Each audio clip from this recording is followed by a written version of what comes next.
Hi, I'm Juhber, and welcome back to the NSG server. Last time, we mined a whole bunch of ancient debris, and we built an iron farm.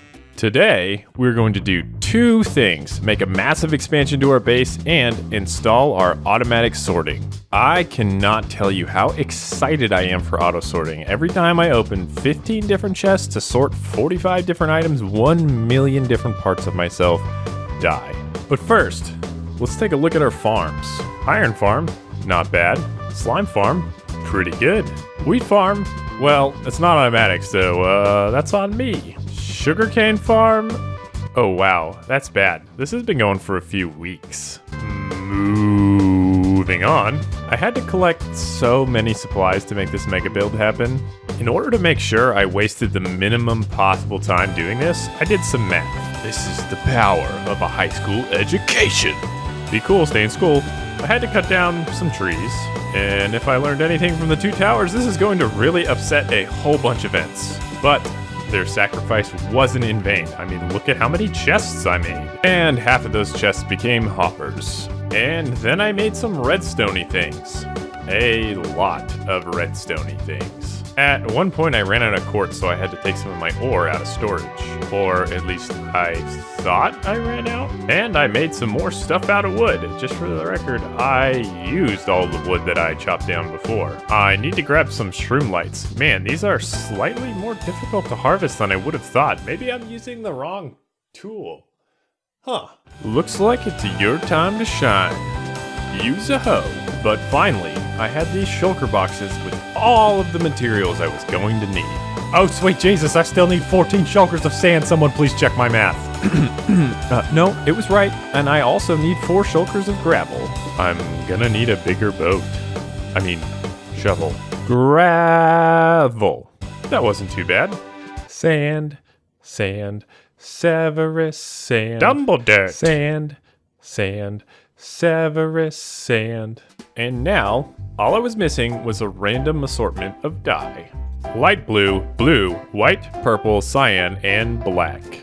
We already had farms for 2 of these, light blue and white, and we have enough black dye already lying around, which means we're looking for blue, purple, and green. Purple is just red and blue, so really we're looking for blue, red, and green.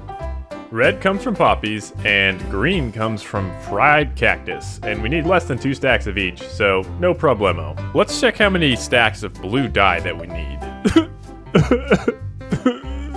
So I need 26 stacks, and I don't think I want to do this by hand. Fortunately, this is a problem we have solved in the past. Here is our super-powered swamp flower generator. You should see how many bone meals I can fit into this baby. It doesn't make blue dye, but we can use this exact design somewhere that will, and it just so happens that I know where that is. Through the miracle of signs. So, I traveled to the faraway fantasy land of Flower Forest and made myself a flower generator that only makes cornflowers. Man, I said flower a bunch in that sentence. I am cornering the market on blue dye faux show. So now, we obviously get to start building— oh wait, I still have to make and convert like 20 shulkers of sand and gravel to concrete and glass with my super janky temporary setup. Just crafting all of the concrete took a long time, not even taking into account how long it took me to smelt the glass and harden the concrete. I believe this is what is referred to as a dance party intermission.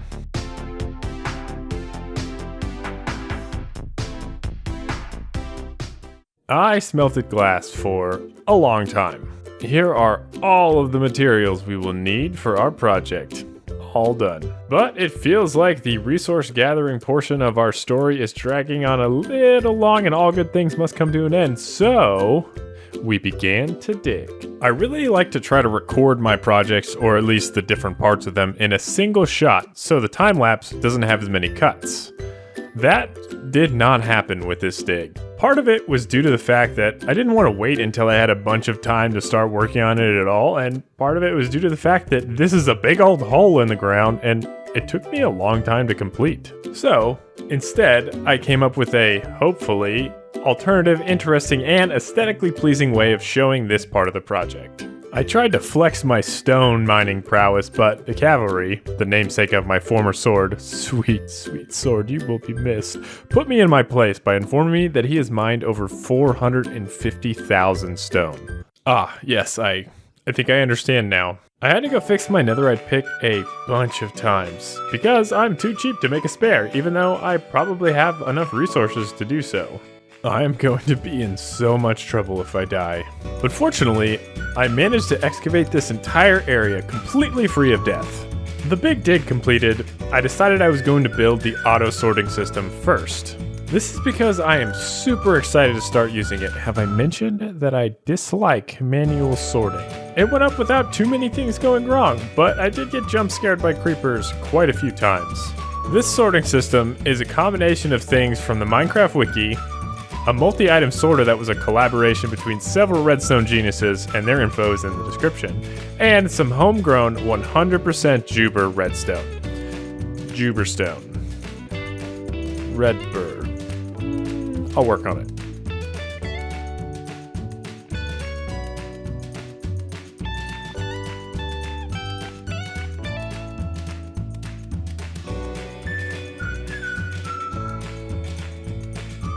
The way it works is the items go into these chests, then they travel through this behemoth, which separates the stackable from non-stackable items.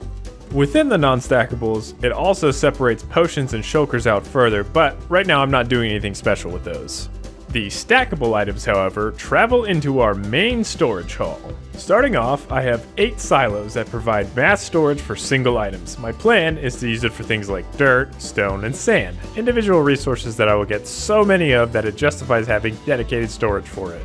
The silos also have a built-in shulker loader. You load however many shulkers into the dispenser and push the button. It will automatically fill all of them up and deposit them into the barrel. Next, we have 8 mini silos, which I'm planning to use for resources that I will have a significant amount of, but not too many, such as slime balls or glass, I guess. I don't really know what I'm going to use these for. And finally, we have 8 modules of our multi-item sorter, which can sort up to 54 different items into a single array of chests. I haven't quite decided how I'm going to divide all the items up yet, and I'm sure I'm going to change it a bunch of times anyway, so it doesn't matter right now. I left space for adding more multi-item sorters later on, in case I decide I need more sorting categories. The space can also be used to hold item auto-destroyers if I decide that I have some items that, instead of getting sorted, I just want to get automatically deleted. Any stackable items that are not being sorted will end up in this array of chests. And that is the patent-pending Juhber stackable item storage system that I basically cobbled together from a bunch of other people's ideas. And finally, it was time to start tying the different parts of my base together. The story of my base is that it's grown from living crystal, which is totally a thing that can happen in real life, so don't bother looking it up. So I made a couple of tunnels to connect the iron farm and the sorting hall into a central point. I thought it would be appropriate to make my lobby the inside of a giant geode. Fits with the theme.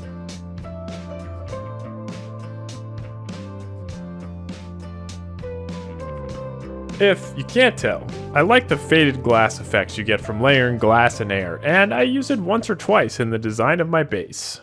Just now, I learned that somebody actually bought netherite. The leafy sheep is a success! Well, at least netherite farming was. And doing everything in this video took me a little bit longer than a week, which is a little bit longer than I normally take. So, if you liked the video, let me know by liking, subscribing, leaving a comment, or yelling Juhber rules at the top of your lungs at your neighbor's house at midnight. And I'm out.